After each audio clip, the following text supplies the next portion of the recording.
Hand auf die Brust. Das Gleichgewicht wird zum Verlust und lässt sich halb zu Boden. Und die Welt zählt ab bis 10. Hier kommt die Sonne Hier kommt die Sonne. En abril de 1945, Hitler era el hombre más buscado de Europa. Los aliados victoriosos querían verlo ya, fuera vivo o muerto, escondido o sepultado, pero en el caos de la guerra, la evidencia de que el dictador había muerto era difícil de obtener. Quizás estaba muerto, quizás se había escapado. La Segunda Guerra Mundial se desarrolló muy lejos de nuestro país, pero la Argentina se relacionó con el conflicto bélico de una manera impensada. 27 de enero de 1945. El campo de concentración de Auschwitz es liberado por las fuerzas soviéticas. Mientras millones de sobrevivientes del Holocausto se movilizan en busca de refugio, sus verdugos huyen masivamente hacia distintos puntos del planeta. Cientos de criminales de guerra nazis, amparados en una poderosa red de escape internacional, logran llegar a la República Argentina, donde permanecerán ocultos por mucho tiempo.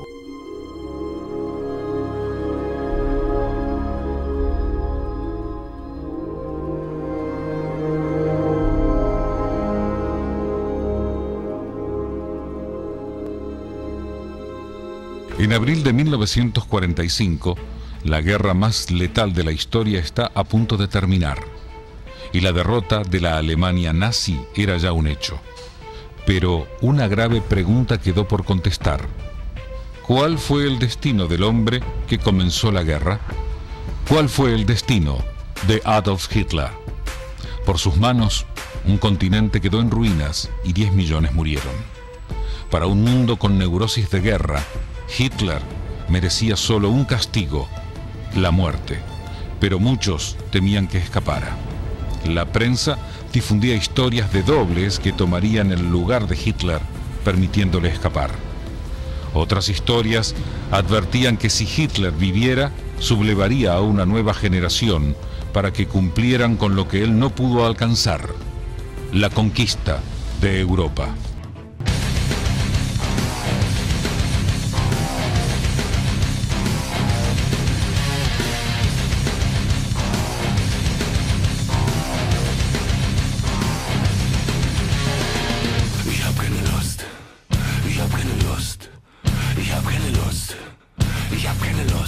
Ich habe keine Lust, mich nicht zu hassen.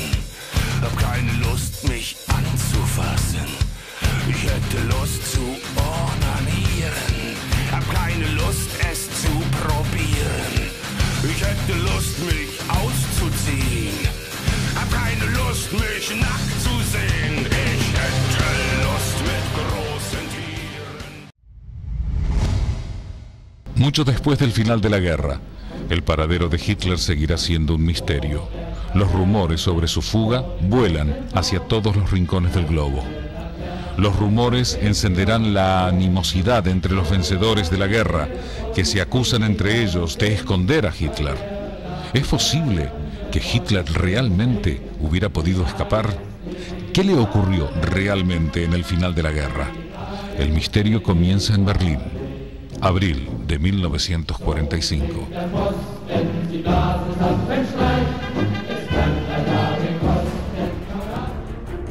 Cualquier vía de escape que Hitler tuviera se está cerrando rápidamente. Los incesantes bombardeos aéreos de los aliados llenaron de escombros las calles de Berlín, obstaculizando la fuga en automóvil. El ejército rojo se está acercando. Y nadie desea más que Joseph Stalin atrapar a Hitler.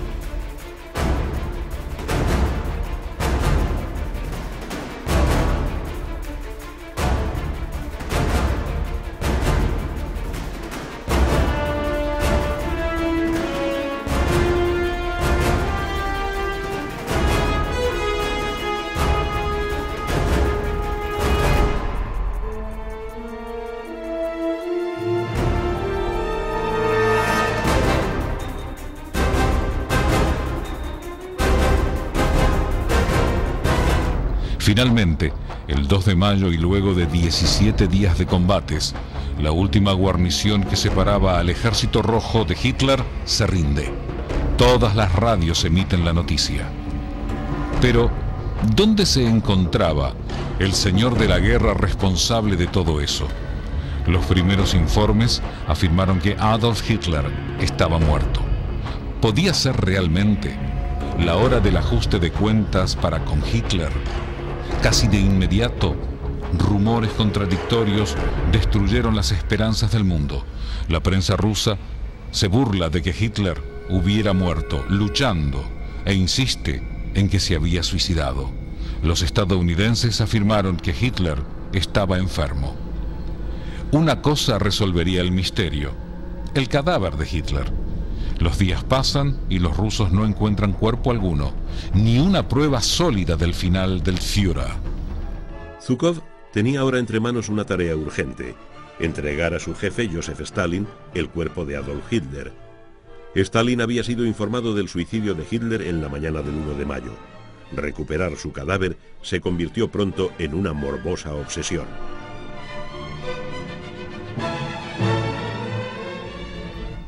En ese momento, los soldados rusos convocan a las cámaras hasta el cuartel general de Hitler, pero nuevamente las grandes esperanzas se destruyen. Sus doctores llegaron a la conclusión de que se trataba de un doble de Hitler. Si eso era cierto, toda pista sobre él había desaparecido.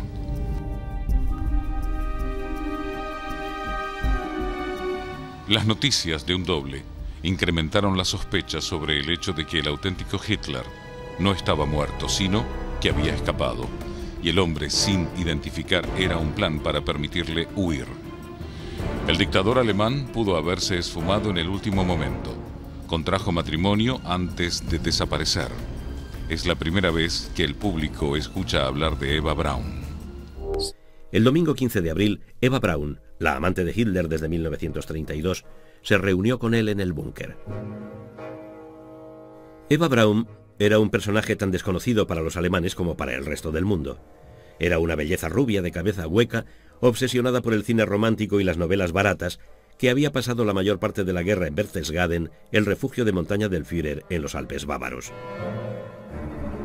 Pero demostrando mayor lealtad que muchos de los secuaces de Hitler, fue a reunirse con él en Berlín. Eva vivió un mes en la Cancillería y luego se trasladó al búnker. Al verla llegar, las SS comprendieron que aquello era el fin. La llamaron el Ángel de la Muerte. En la madrugada del 29 de abril, mientras se combatía rabiosamente en el Reichstag, Hitler se casó con su amante. Sería uno de los matrimonios de guerra más cortos, pero más célebres. Hitler está vivo, escapó a España o a Argentina. La frase fue lanzada sin dudar por Stalin para responder a una pregunta de James Burns, secretario de Estado estadounidense, durante la conferencia de Potsdam el 17 de julio de 1945. El dictador soviético acusaba a los aliados occidentales de ser cómplices de la huida del líder nazi. Es una teoría que hay que tomar muy en serio y muy en cuenta. ¿Por qué? Por una sencilla razón. En esa etapa de la guerra, que si bien para Alemania había terminado, pero para el resto de los aliados contra el imperio japonés proseguía, fue la etapa previa a lo que luego fue la Guerra Fría. Entonces, el mantener al aparato nazi preservado, protegido y monitoreado al mismo tiempo por las potencias que ya consideraban en ese momento a la Unión Soviética como su verdadero enemigo, tal como lo había sostenido el general George Patton ante Eisenhower antes del final de la guerra, era necesario tener a un aparato nazi listo y dispuesto para un posible futuro enfrentamiento. Además de las cuestiones bélicas, estaban las cuestiones que tenían que ver con lo que fue una verdadera lucha de cerebros entre quienes en ese momento eran las potencias o las llamadas democracias occidentales, tal es el caso de Estados Unidos e Inglaterra, por conseguir lo mejor de la materia gris alemana por un lado, científicos, médicos, que podían proveerlos de patentes medicinales, diseños que luego podrían utilizar incluso en la industria armamentística. Y bueno, a raíz de eso se empezó a dar como digo, una guerra de cerebros por conseguir a esa materia gris alemana importante, pero además con un importante traspaso de tecnología. Por eso, cuando uno habla del tesoro nazi, tiene que hablar de un abanico variopinto de elementos, que no solamente eran divisas o monedas de oro o lingotes de oro. El tesoro nazi, y que tanto le interesó y por el que tanto pelearon los ganadores de la Segunda Guerra Mundial, incluía también el traspaso de personas, de científicos y de jerarcas, por supuesto, que podían colaborar con alguna de las potencias que los pasaran a su bando de cara a una futura y deseada por ellos dominación mundial.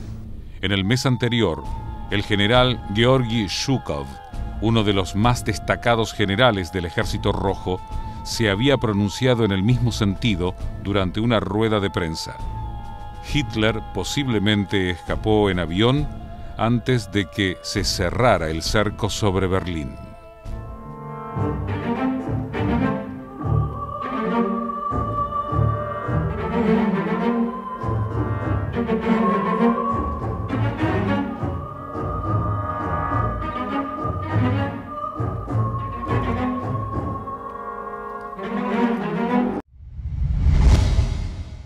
Ante el mundo entero parecía que una horrible pesadilla podía haberse convertido en realidad. Uno de los mayores villanos de la historia se había burlado de los rusos, engañado al mundo y escapado. ¿En qué momento pudo escabullirse Hitler sin que nadie se diera cuenta? Varias versiones señalaban al Japón o a España como destinos de Hitler, pero un submarino alemán aparece en otro lugar, Argentina. La idea de que había nazis ocultos en Argentina en realidad existió desde el fin de la guerra. Inclusive había la fantasía de que Hitler mismo había desembarcado en un submarino en la Patagonia. Primero porque la Patagonia es un lugar despoblado y además pues justamente en una parte de la Patagonia, en Bariloche, Neuquén, hay muchos alemanes. Y efectivamente muchos fueron a parar ahí, porque estaban lejos del gobierno central y lejos de la opinión pública, y mezclados con bastantes alemanes. La teoría, según la cual Adolf Hitler no se suicidó en su búnker junto a su esposa cuando la derrota era ya inevitable, tal como lo marca la historia oficial, sino que logró huir y luego trasladarse de incógnito a algún rincón de Sudamérica, y más precisamente a Argentina, tiene más pruebas que lo afirman que contrapruebas que lo niegan. El húngaro argentino Ladislao Sabo lanzó la primera piedra en 1947 con su libro Hitler está vivo, que sostenía que el líder del Tercer Reich había logrado escapar de Europa en submarino. Varios recogieron el guante y siguieron las pistas con el correr de los años. Esta versión se suma a la inquietud por la aparición reciente de archivos desclasificados del FBI, en los que se confirma que su director, Edgar Hoover, tenía datos vinculados a una posible huida de Hitler a Argentina, Paraguay o Brasil. Para hablar sobre el escape de Adolf Hitler desde Europa tras la finalización de la Segunda Guerra Mundial, es indispensable remitirse a los documentos, algo que nos permite separar muy fácilmente la fantasía de la realidad, que es algo que se ha dado durante muchísimos años. Los documentos generados por las potencias ganadoras de la Segunda Guerra Mundial y que fueron guardados bajo 7 llaves durante más de 70 años, permiten hoy en día establecer el derrotero del Führer alemán tras haber escapado con la ayuda y la colaboración necesarias, indispensables, de las potencias ganadoras precisamente de la Segunda Guerra Mundial, tal el caso sobre todo de Estados Unidos y de Inglaterra. Hay muchísimos argumentos para sostener que el escape de Hitler se pudo haber concretado, de hecho se concretó, y eso queda sobradamente documentado en estas centenares de páginas, casi 800 páginas que el FBI desclasificó a finales de la década de los 90. No son pocos los autores que sostienen que Hitler se recluyó en la Argentina, más precisamente en la Patagonia, hasta su muerte. Hay incluso fotos que refuerzan esta hipótesis. Según Borislev, el cadáver del dictador nunca fue encontrado. El propio Stalin estaba convencido de que Hitler había escapado, y al recibir el escepticismo de los líderes de Occidente al respecto, no hizo más que reforzar sus sospechas sobre un pacto entre el tirano alemán y las potencias occidentales. Él habría salvado su vida en el más hermético secreto a cambio de tecnología armamentística. El supuesto cráneo de Hitler, por su parte, fue sometido a análisis por cuenta de un forense independiente que determinó que en realidad correspondía a Hermann Lübtheft, un pariente del Führer. Todo esto se suma al caso de Otto Gunsche, asistente personal de Hitler, que revelaba en su diario personal que diría la verdad sobre la muerte del líder, pero antes de que eso sucediera, apareció muerto en el baño de su casa por causas jamás esclarecidas. Nuevas voces que van apareciendo con el correr de los años y profundizan la sospecha de que la vida y muerte de Hitler son heridas que el mundo aún no ha cicatrizado. Según la historia oficial, el 30 de abril de 1945 Adolf Hitler se suicidó junto con Eva Braun en su búnker subterráneo. Su cuerpo fue descubierto más tarde e identificado por los soviéticos antes de ser trasladado a Rusia.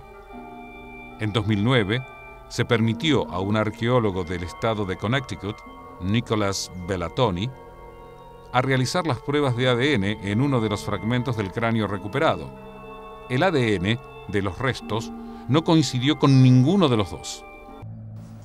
Bueno, la versión oficial difundida por los aliados que ganaron la Segunda Guerra Mundial a través de un informe falaz y totalmente direccionado, encargado a Hugh Trevor Roper, un británico precisamente que tenía buena fama como hacedor de informes y como investigador, se desvanece como prácticamente un castillo de naipes ante la evidencia y la contundencia de estos documentos precisamente desclasificados por los ganadores de la Segunda Guerra Mundial. En este sentido, hay que hacer referencia puntual al primero de esos informes, en donde el FBI recibe la información el 4 de septiembre de 1944 sobre la certeza que tenían sobre el escape de Hitler hacia la Argentina, concretamente, y sin ambages, ante la debacle alemana en la guerra. Esto fue el puntapié inicial para que la inteligencia norteamericana y británica comenzaran un seguimiento de los pasos de Adolf Hitler, guiados por ellos mismos, protegidos por ellos mismos, con zonas liberadas, lo cual incluyó todo el derrotero y todo el viaje, larguísimo por cierto, de Hitler desde Berlín hasta las costas patagónicas de la Argentina. Documentos del FBI recientemente desclasificados demuestran que el gobierno sabía que Hitler estaba vivo y que se encontraba en la Patagonia después de la Segunda Guerra Mundial. Junto con los documentos del FBI que detalla un testigo ocular del paradero de Hitler en Argentina, más evidencia fue saliendo a la luz para ayudar a demostrar que Adolf Hitler y Eva Braun no murieron en su búnker. Al respecto hay que decir que todos los informes y todos los indicios muy claros y muy concretos que hay sobre este viaje indican que Hitler no habría estado en el búnker subterráneo de la Cancillería de Berlín hasta los últimos días de la guerra, más precisamente el 30 de abril, cuando se indica como la fecha del suicidio, sino que habría abandonado el lugar unos días antes y de allí, a través de una serie de túneles y conexiones secretas que tenían, poder salir cómodamente de Berlín y tomar un avión que lo llevó al norte de Europa, a Noruega, para confundir, para despistar, para ganar tiempo, con el aval de los aliados, y de allí posteriormente trasladarse nuevamente por vía aérea hasta España, desde España hasta las Islas Canarias, donde funcionaba una de las importantes bases, no tan notorias, sino más bien secretas, de los nazis y su flota de submarinos, para desde allí transbordar hasta un submarino que lo llevó precisamente hasta las costas patagónicas. Esta teoría ha sido rebatida por muchos, argumentando que la autonomía de los submarinos alemanes de ese entonces no permitía este tipo de viajes, cosa que no es así, precisamente porque los submarinos, la flota de submarinos alemanes tenían los que se llamaban submarinos que eran vacas lecheras, que eran submarinos dotados de tanques de combustible extra que encontraban a las manadas de lobos grises, como se los llamaba a los submarinos alemanes, en medio del mar, reabastecían y le permitían llegar hasta costas muy lejanas, en este caso la Patagonia.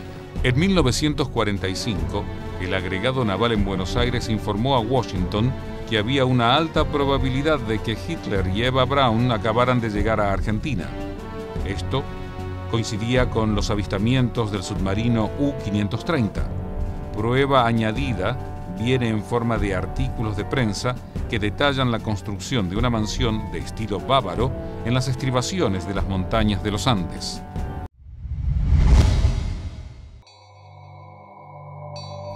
Los indicios dan por hecho que el gobierno sabía del alojamiento y encubrimiento del líder nazi.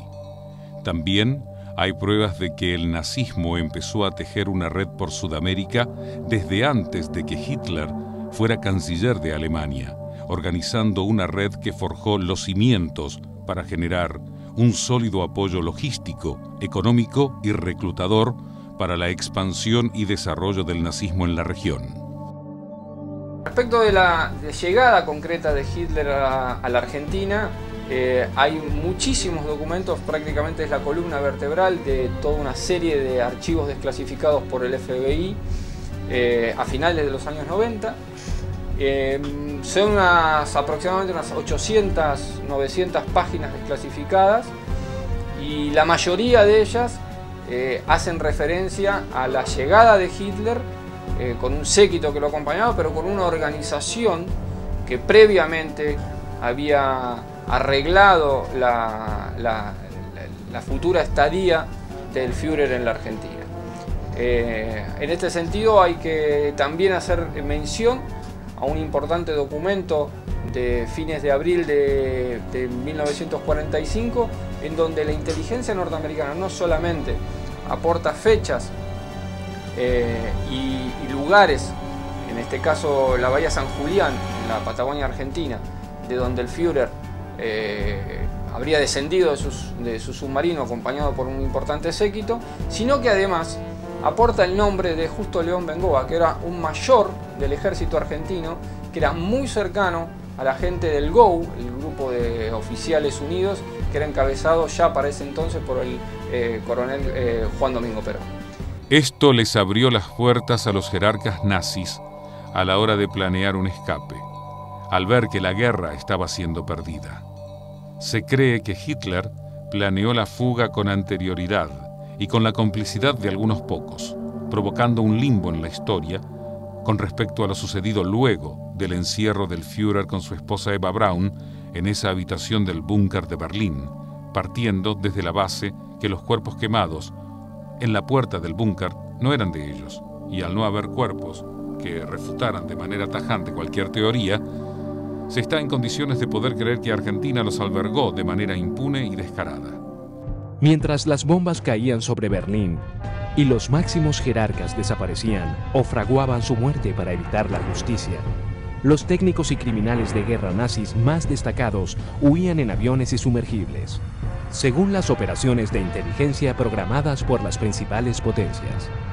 Nuestro país fue el destino elegido por la gran mayoría debido a las facilidades otorgadas por el gobierno de Juan Domingo Perón a través de una especie de red internacional de agentes, utilizando a las embajadas argentinas en 6 países europeos y creando oficinas de inmigración. Así, alemanes, holandeses, franceses, belgas y croatas adquirieron nuevas identidades. Durante los pactos secretos entre los aliados occidentales y los nazis, se había movilizado una cantidad extraordinaria de sumergibles nazis. Pocos días antes del final de la guerra, más de 40 naves de todo tipo habían partido hacia distintos puntos del planeta. Los espías del mariscal Stalin advirtieron que un grupo de jerarcas nazis, entre los que podía estar Hitler, huían en estos submarinos. Dustin y Williams, dos británicos autores de Grey Wolf, The Escape of Adolf, Lobo Gris, la huida de Adolf, afirman que el que aparece en la última filmación conocida de Hitler no es él, sino Gustav Weber, uno de sus dobles. Para llegar a esta conclusión, los autores de Lobo Gris recurrieron a análisis faciales de un destacado experto británico que trabajaba con la policía científica. Luego de la huida de Hitler del búnker, el desafortunado Weber recibió un disparo y fue plantado como el cadáver de Hitler. Estos están seguros de que Hitler dejó el búnker a pie por una conexión con el metro de Berlín. De allí voló en avión a Dinamarca, luego a España, para embarcar en un submarino en las Islas Canarias. Destino final, las costas patagónicas. La teoría de que Hitler estuvo en la Patagonia estaba basada fundamentalmente en documentación, es decir, en mucha documentación que indica, sobre todo por parte del gobierno norteamericano y del gobierno ruso, que Hitler se estaba escapando hacia la Patagonia en submarinos. De esos aproximadamente 6 submarinos que llegaron y que fueron hundidos en las costas patagónicas, 2 se entregan en Mar del Plata. Uno lo hizo el 10 de julio de 1945, meses después de terminar la guerra, y el U-530 se entrega un mes más tarde, el 17 de agosto, y luego de haber cargado 9 meses antes 2.000 kilos de oro del submarino japonés I-52. En el caso del 977, lo llamativo es que faltaba la mitad de la tripulación. Es decir, esto es por demás llamativo y es un secreto total de la República Argentina. Es decir, ¿quiénes son las 30 personas que llegaron solo en ese submarino en forma clandestina a la República, a la Patagonia? Bueno, eso es imposible saberlo, pero sí, por los lugares ocupados en los submarinos, sabemos que alrededor de 80 personas se fugaron hacia la Patagonia Argentina, estando esto ya organizado desde mucho tiempo antes. Bueno, el otro punto importante de la llegada de Hitler a la Argentina es la entrega, la rendición, supuesta rendición del submarino U-530, el submarino alemán, a 70 días del final de la Segunda Guerra Mundial para los alemanes en el puerto de Mar del Plata, en la Argentina. La llegada del U-530 fue el preámbulo para otra que se produjo en el mismo lugar, en el apostadero naval de la base de Mar del Plata, poco menos de un mes después, con el U-977. Sin embargo, el U-530 fue el que mayor atención o curiosidad concitó, sobre todo de los aliados. Y los hechos posteriores demuestran que no solamente tenían la certeza de qué había sucedido con ese submarino y quién había venido a bordo, sino que se encargaron de eliminar las pruebas, porque después de enviar una comisión especial desde Estados Unidos, una comisión naval, se llevaron el submarino a Estados Unidos y terminaron torpedeándolo, cuando no había absolutamente ninguna necesidad, pues estaba fuera de servicio y había sido rendido, en las costas de Norfolk, en Estados Unidos. La cuestión con el U-530 es que la mayoría de los documentos del FBI desclasificados hacen referencia puntual a esa nave como la que habría transportado a Adolf Hitler hasta las costas patagónicas previo a su rendición en el puerto de Mar del Plata, y se basan, para decir eso, en diferentes cuestiones que tienen que ver con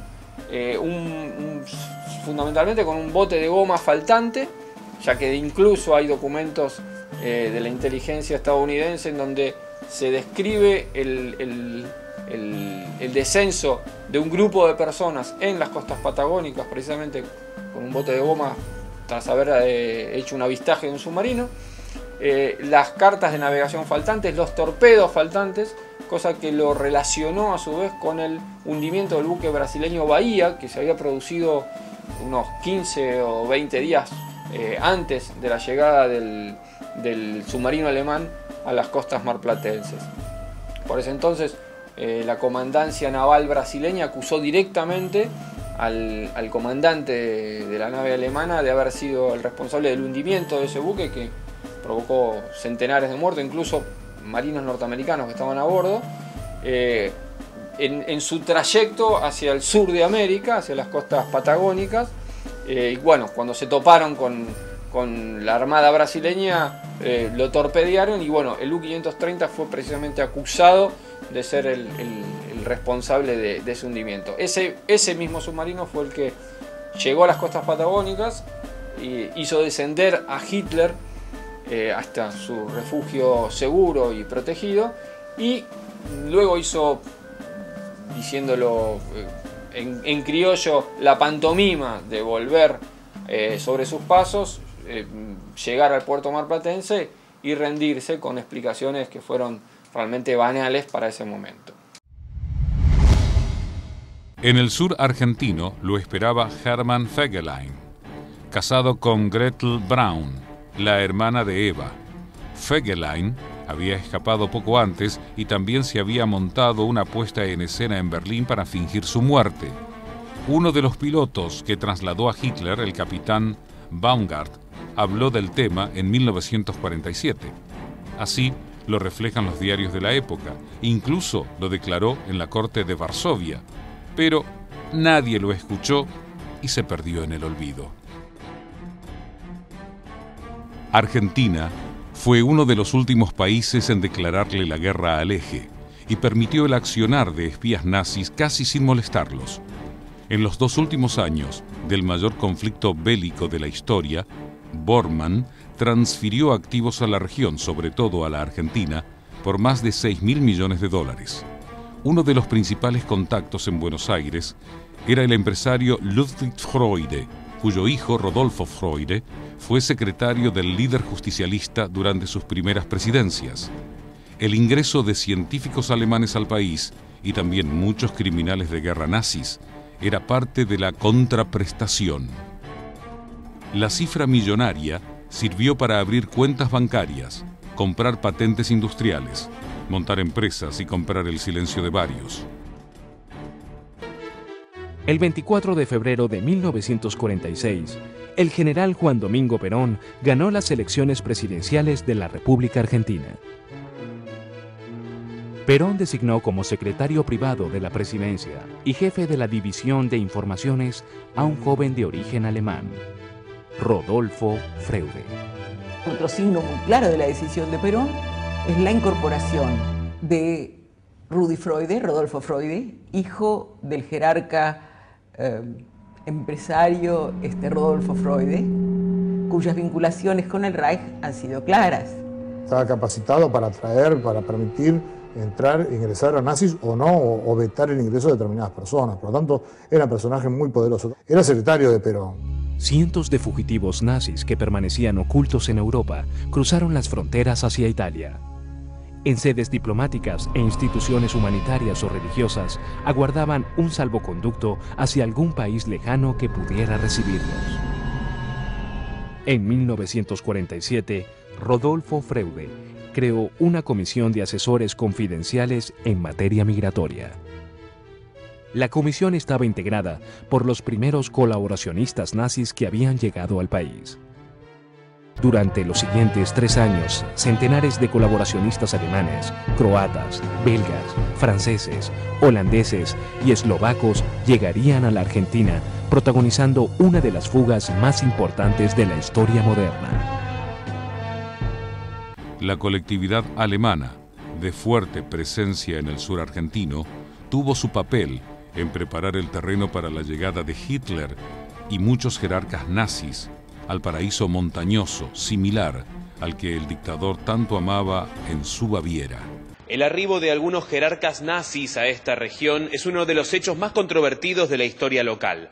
Hasta aquí llegaban para, en muchos casos, infiltrarse en la cultura y las fuerzas de seguridad. Algunos especialistas afirman que en la Argentina de los años 40 había descendientes germanos que difundían las ideas del nacionalsocialismo alemán. Se comentaba, sí, porque aquí había colonias alemanas que practicaban el nazismo, ¿no? Sí, escuelas alemanas también de niños, etcétera. Clubes alemanes había también. donde se seguían la línea del nazismo, sí. Según datos oficiales, esta nación sudamericana albergó al menos a 180 criminales alemanes. Parte de ellos cambiaron de identidad para camuflarse en la vida cotidiana de las ciudades. Si bien en esos documentos no se pudo comprobar la llegada de Hitler a Argentina, hay estudios locales que aseveran su presencia. El primer lugar que sirvió como residencia secreta para Hitler y su mujer Eva Braun habría sido la estancia San Ramón, donde hoy es Dinahuapi. San Ramón fue la primera estancia alambrada de la Patagonia. Era una estancia alemana, que la mantuvieron 50 años en su propiedad y cuyos dueños tenían conexión con el almirante Canaris, jefe de los servicios secretos alemanes. Tras pocos años en San Ramón, Hitler se traslada a Inalco, una enorme estancia de muy difícil acceso, ubicada en Villa La Angostura, una imponente extensión de terreno que tiene varios kilómetros de costa propia del lago Nahuel Huapi. Famosa, dado que para muchos historiadores allí vivió Hitler con su mujer entre finales de los 40 y principios de los 50. Era, obviamente, un sitio muy custodiado. ¿Por qué se dice que Inalco fue construida a pedido de Hitler? La obra se realizó con documentos, especificaciones y planos realizados íntegramente en alemán. La disposición de las estructuras en Inalco es similar al refugio Berghof de Hitler en Europa. Así lo atestigua el periodista Patrick Burnside, que vio los planos de esa obra en los Alpes. Allí, al igual que en Inalco, el dormitorio de Hitler y su mujer estaban unidos por el baño y el vestidor. Salones de estar y chimeneas estaban ubicados en la planta baja, y la escala jerárquica de las estructuras es idéntica. Hitler era un hombre joven de 56 años cuando habría llegado a la Argentina. Se movió por otras partes del país con identidad falsa y, por supuesto, con un rostro algo diferente. Hay pistas de su paso por varios puntos de la Argentina, por ejemplo, en Mar del Plata, Córdoba y Mendoza. La posible vida de Hitler en el país y sobre todo en la Patagonia, sumado al hermetismo que hay para liberar archivos relacionados al tema en el país y en los Estados Unidos, impiden aportar más claridad en esta impactante leyenda patagónica. La falda era un búnker nazi, eso era obvio. Cada vez que Alemania ganaba algún país o tenía alguna victoria, había fiesta y aparte que se festejaba fuertemente en el Hotel Edén. Estuvo Hitler ahí, sí. Estuvo 3 días, eso yo sí. Eso yo porque mismo los choferes y todo, el padre Mónica también, pero nosotros teníamos que callarlo la boca. O perdíamos el trabajo y después lo agarré a Luis yo y le digo, che Luis, cállate, me dice, no digas nada. Y debe de haber sido fines del 53. ¿Y en qué circunstancias? Vino ahí, venía. ¿A dónde? Al edificio a hablar con Pavelich. Venía caminando con los 3 guardaespaldas y la señora. Prácticamente lo traían caminando, ¿no? Que apenas caminaba él. ¿Tenía la misma pinta? La misma, de blanco, pelo corto, tipo militar, cortado, sin bigote. Bueno, ahí estuve yo conversando, me invitaron a sentarme en la mesa, me convidó la señora de Pavelich con un café. Hitler estaba tomando café con alguna bebida más con Pavelich.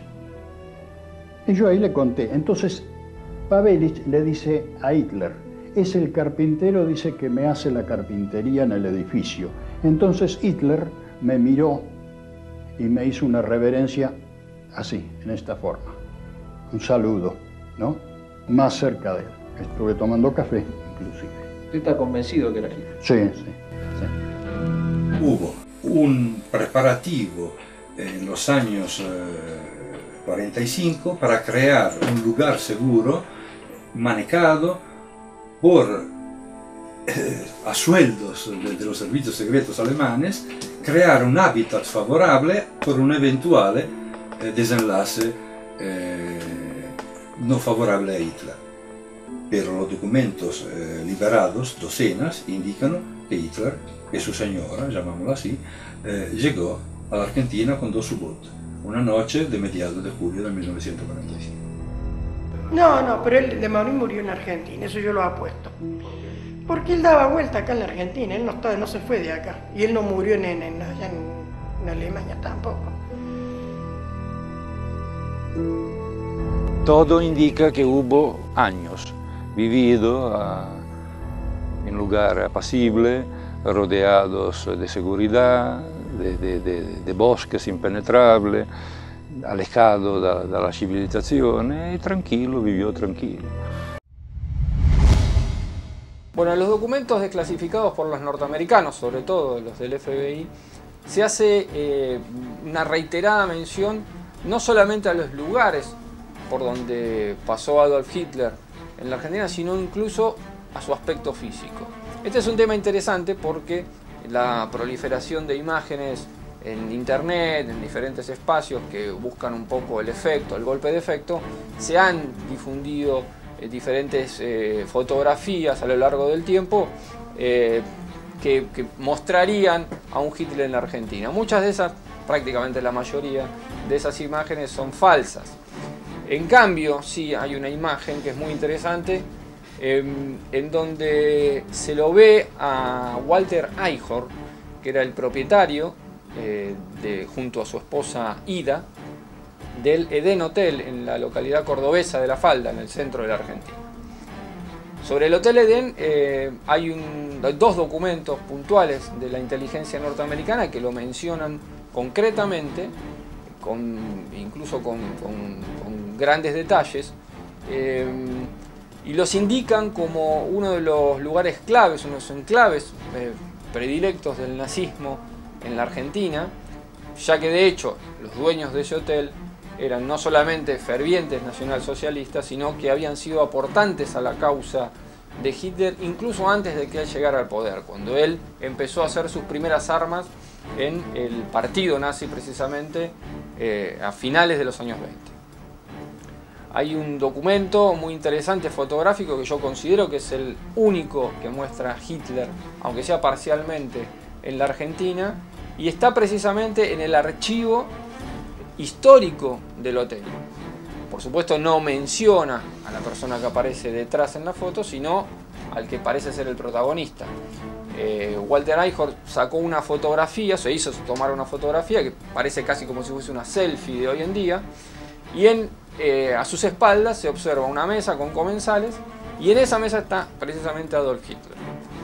Reitero, esto es una imagen que yo por lo menos considero la única real de Hitler en la Argentina, y como también dije, está dentro del archivo histórico que conserva el hotel, en donde incluso hay otras imágenes donde se ve al matrimonio dueño del Edén Hotel con Hitler, aunque se estima que esas fotos fueron tomadas en Alemania. Esa foto es muy interesante porque además permite también separar la paja del trigo en esta cuestión fantástica de que Hitler habría llegado a la Argentina y se habría practicado operaciones quirúrgicas que le habrían modificado su fisonomía. Los documentos del FBI, y son muchísimos, son centenares de páginas que hablan al respecto, indican que Hitler llegó a la Argentina con su cabeza prácticamente rapada, en los momentos en que ha tenido el cabello un poco más crecido, decolorado o más claro, y sin su tradicional bigote, lo cual permitía ver una gran cicatriz que se ubicaba debajo de su nariz. Eso, sumado a la idea de que prácticamente nadie o muy pocos pensaban efectivamente que Hitler podía haber sobrevivido al final de la guerra, hacía que sus movimientos, que además eran protegidos por una organización que incluía desde integrantes del gobierno argentino hasta los aliados ganadores de la guerra y su propia organización, que ya estaba largamente establecida en la Argentina. De esa manera Hitler se podía mover bastante tranquilamente, si bien no lo hacía con toda normalidad, digamos, mostrándose a la vista de todos, pero se pudo mover por diferentes lugares. Argentina recorrió Mar del Plata, estuvo en Córdoba, estuvo en Mendoza, ni que hablar en la zona de Bariloche, donde estaba asentado, en la residencia Inalco, que es un lugar que aún se conserva. Pero también se pudo mover por Brasil, por Chile y en lugares como Colombia, donde también hay documentos desclasificados de la inteligencia norteamericana, incluso que lo muestran en el año 1954 junto a un ex oficial de la CSS, Philippe Citroën, en la localidad de Tunja, en Colombia, y eso consta en los archivos de la inteligencia norteamericana. Los autores de Lobo Gris le dan un papel preponderante a Eva Perón y aseguran que durante su recordado viaje a Europa en 1947 mantuvo un encuentro con Bormann, que se había quedado un tiempo más allí. Aseguran que el gobierno facilitó la llegada de Bormann a Buenos Aires, pero rompió el pacto y solo devolvió el 25% del dinero transferido. El tema del escape de los nazis a la Argentina es un tema muy difícil de investigar en la Argentina aún hoy en día, porque roza la figura de Perón, lo cual es difícil, pero más difícil que eso todavía, inclusive puede llegar a rozar la figura de Evita, que en la Argentina ha sido prácticamente elevada a la condición de una santa. Pero esto sin duda ha puesto una mancha muy notoria sobre el uniforme del general Perón. Lo cierto es que muchos nazis con cargos importantes desembarcaron en la Argentina, como Erich Priebke, Adolf Eichmann, Gerhard Bone y muchos otros, aparte del mismo Hitler, escabulléndose especialmente en el sur del país, Bariloche, Villa La Angostura, San Martín de los Andes y otros pueblos de la zona, así también en zonas montañosas del centro del país como Córdoba y Mendoza. There were many Nazi war criminals who came to Argentina. There was Josef Schwamberger, who was the commandant of 3 important forced labor camps in Poland, a man by the name of Dinko Šakic, who was the commandant of the Jasenovac concentration camp in Croatia, a camp which was nicknamed the Auschwitz of the Balkans, camp in which at least 90,000 civilians were murdered. And he also went to Argentina, and we were very involved in exposing him. Y aunque hay otros países donde llegaron criminales de guerra, Brasil, Chile, inclusive Estados Unidos, en ninguno de esos casos se ha dado reuniones de criminales de guerra con el presidente de ese país dentro de la Casa de Gobierno de ese país. Y esta es la gran diferencia con lo que ocurrió en Argentina. En la Argentina el escape fue organizado directamente desde la Casa de Gobierno.